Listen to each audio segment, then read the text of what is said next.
Hello friends, Radhe Radhe. Welcome to my channel. आज આપણે એક ऐसे टॉपिक के ऊपर આપણે ચર્ચા કરવાના છીએ કે જેમાં આપણે લક્ષ્મીજી વિશે થોડા પોઈન્ટ્સ લેશું। જો લક્ષ્મી તો બધાને પ્યારી હોય, બરાબર, એટલે કે પૈસા તો બધાને ગમતા હોય, પણ પૈસા જે છે એનો સાચો ઉપયોગ શું છે અને પૈસા કઈ રીતના આવતા હોય છે?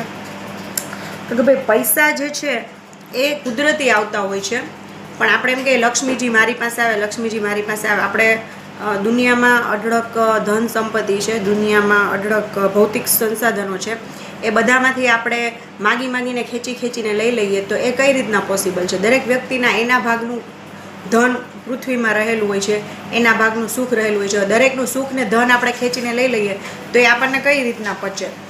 એનું એક્ઝામ્પલ છે અમેરિકા। તો અમેરિકા જે છે એ એક ડેવલપ્ડ કન્ટ્રી છે, સમૃદ્ધ દેશ છે, બરાબર છે। તો એની અંદર એ લોકો કંઈ લક્ષ્મીજીની પૂજાપાઠ નથી કરતા, છતાં એ લોકોને ખૂબ સમૃદ્ધિ છે। એનું કારણ શું છે કે એ લોકો ઓટો ડિસિપ્લિનમાં છે।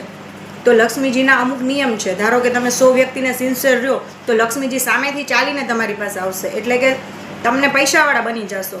અને અધરએલ્સ તમે માગીને ખેંચીને કુદરતને એમ કહો મારી પાસે પૈસા આવે, મારી પાસે કહી શકાય અમુક હદ સુધી, પણ પૈસાનો વ્યવહાર શુદ્ધ હોવો જોઈએ, એટલે કે બધું જ મને મળી જાય અને બીજાના ભાગનું જે છે એ બીજા પાસે રહેવા દો, તમારા ભાગનું છે એ તમને મળશે જ, બરાબર। તો એ રીતનું હોય છે। અને લક્ષ્મીજીનો એક સાદો નિયમ એ છે કે જો તમે તમારા કામમાં સિન્સિયર રહેશો, પ્રામાણિક રહેશો, તો ઓટોમેટિક તમારી પાસે ખેંચાઈને આવશે। જય સચ્ચિદાનંદ, થેન્ક્સ ફોર વોચિંગ।